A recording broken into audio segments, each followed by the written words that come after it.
जो कोविंद कमेटी बनी थी, रामनाथ कोविंद, जिन्होंने ये इसको लेकर पूरा विश्लेषण अपना दिया है, उन्होंने कैसे इस बिल को और इस पूरे फॉर्मूले को जरूरी बताया सरकार के लिए, अब जरा वो भी सुन लीजिए।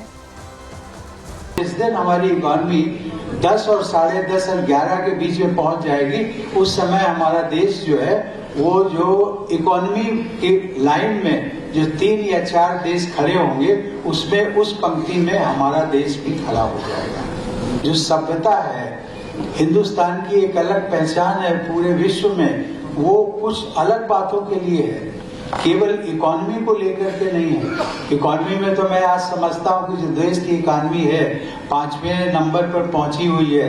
2027 की हम ऐसा उम्मीद हम करते हैं कि शायद जो विश्व की इकॉनमी होगी आर्थिक दृष्टि से, उसमें हम 3री पर पहुंच जाएंगे।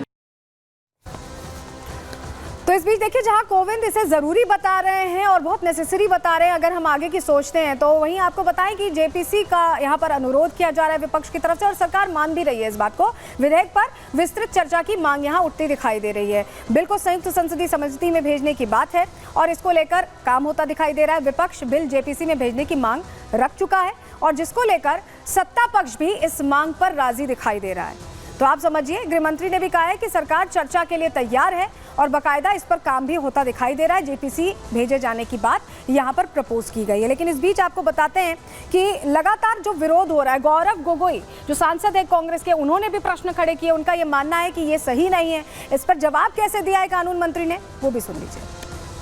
नीति आयोग के रिपोर्ट के आधार पर ये कहना चाहते हैं कि 5 ईयर टर्म अनिवार्य नहीं है। 5 ईयर टर्म अनिवार्य है, ये नीति आयोग के रिपोर्ट में नहीं जाए। नीति आयोग कोई संवैधानिक कोई बॉडी नहीं है जो इस प्रकार का ये परामर्श दे पाए। तो इसीलिए मैं बस इतना ही कहना चाहूंगा कि ये दोबारा अगर इनको लगता है कि प्रधानमंत्री मोदी जी पर के प्रचार से ये पूरे ये भारत के चुनाव को छीनेंगे, तो हम ये चोरी नहीं होने देंगे और हम बिल का विरोध करते हैं। इस बिल को जेपीसी में भेजा। मैं ये कहना चाह रहा हूं कि संविधान का अनुच्छेद 327 संसद को पार्लियामेंट को अधिकार देता है, विधानमंडलों के चुनाव के संबंध में प्रावधान करने का अधिकार देता है। इसमें कहा गया है कि संविधान के प्रावधानों के अधीन संसद समय समय पर कानून द्वारा संसद के किसी भी सदन या विधानमंडल के किसी भी सदन के चुनाव से संबंधित सभी मामलों के संबंध में प्रावधान कर सकती है। तो विपक्ष इस बिल को संविधान के ढांचे के खिलाफ बता रहा है और कह रहा है कि इसका विरोध करेंगे। वहीं आपको बताएं कि लाल किले की प्राचीर से पहले ही प्रधानमंत्री ने इसकी वकालत की थी, इसे जरूरी बताया था। क्या इस पर वार पलटवार हो रहा है, चलिए पूरी रिपोर्ट के जरिए आपको दिखा रहे हैं।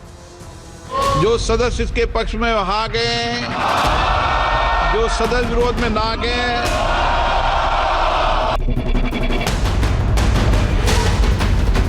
एक देश एक साथ चुनाव, आज इतिहास बनाने का अवसर आया है।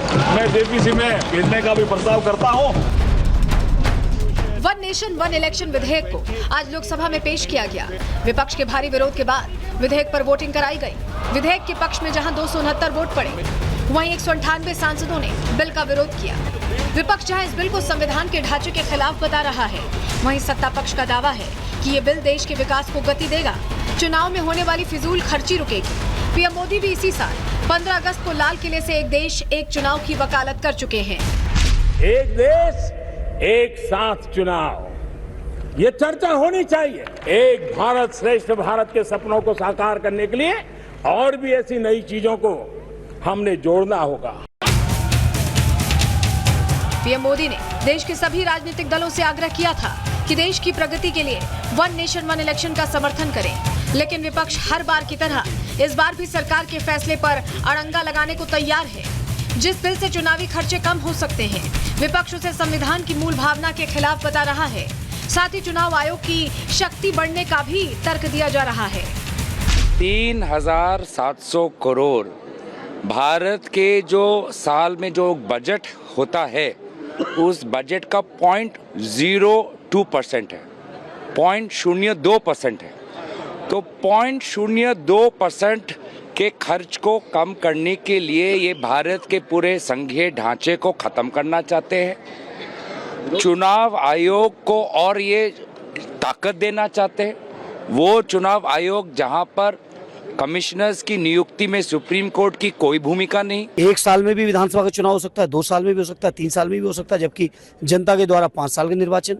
तो जो मूलभूत ढांचा है संविधान का, मूल भावना है हमारे संविधान, इस सभा के जो लोग थे उस समय के हमारे नेता लोग थे, बाबा साहब अम्बेडकर जी से लेके देश का शीर्ष नेतृत्व ने मिलके देश की परिस्थितियों के हिसाब से, काल के हिसाब से, तमाम भाषा के हिसाब से, क्षेत्र के हिसाब से, सब चीज़ों के हिसाब से राज्यों का गठन किया, राज्यसभा का गठन किया, लोकसभा का गठन किया, अलग अलग जरूरत पड़ने पे चुनाव की प्रक्रिया को रखा।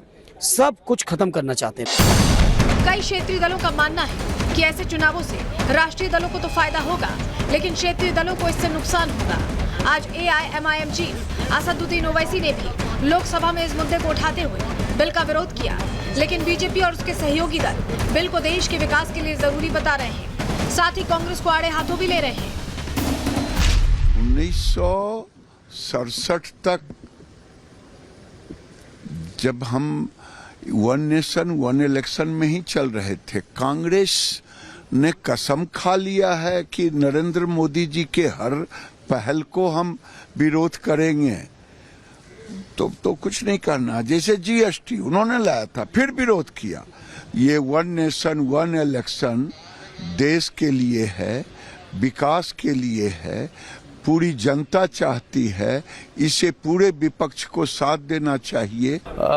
हमेशा की तरह ऑपोजिशन ने इसका विरोध किया है। जिस तरीके से 6 महीने से वो चिल्ला रहे सभी चीज़ें असंवैधानिक है, लेकिन वो भूल गए उनके समय में उन्होंने क्या क्या चीज़ें इमरजेंसी से लेकर इलेक्शन कमिश्नर को बदलने तक या अलग अलग अमेंडमेंट्स लाना, संशोधन करना, जितना कांग्रेस ने किया उनके समय में बुरी चीज़ों के लिए, उतनी अच्छी चीज़ें NDA की सरकार में अनेक संशोधन हम लोग लेके आए। उसमें का एक संशोधन आज का है, वन नेशन वन इलेक्शन। फिलहाल लोकसभा में NDA के पास संख्या बल नहीं है, ऐसे में लोकसभा से ये बिल पास नहीं हो सकता है। बिल JPC में भेजा जाएगा, जहां इस पर विस्तार से चर्चा होगी, जिसके बाद विपक्षी और क्षेत्रीय दलों से सहमति बनाने की कोशिश की जाएगी। Bureau report, Republic Bharat. One nation one election के कई फायदे हैं जो आपको समझने चाहिए और मेरे ख्याल से इसी वजह से इसे लाया जा रहा है। जरा आपको फायदे बता देते हैं, नुकसान भी बताएंगे, चुनौतियां भी बताएंगे, लेकिन पहले फायदे सुन लीजिए। सबसे बड़ा फायदा, चुनाव का खर्च घटेगा। आप देखते हैं कि अमूमन जिस तरह से चुनाव होते हैं, कभी राज्यों के चुनाव चल रहे हैं, देश का चुनाव चल रहा है, बार बार चुनाव होते हैं, उसमें पैसा लगता है, मैन पावर लगती है, प्रशासन और सुरक्षा बलों पर भी ऐसे में बोझ घट जाएगा। हर बार चुनाव में ड्यूटी करनी पड़ती है इन्हें। एक साथ चुनाव होने से सरकारें काम पर भी ध्यान दे सकेंगी, क्योंकि अगर 12 महीने चुनाव चलते हैं तो उनके लिए भी एक चैलेंज होता है जनता के बीच जाना।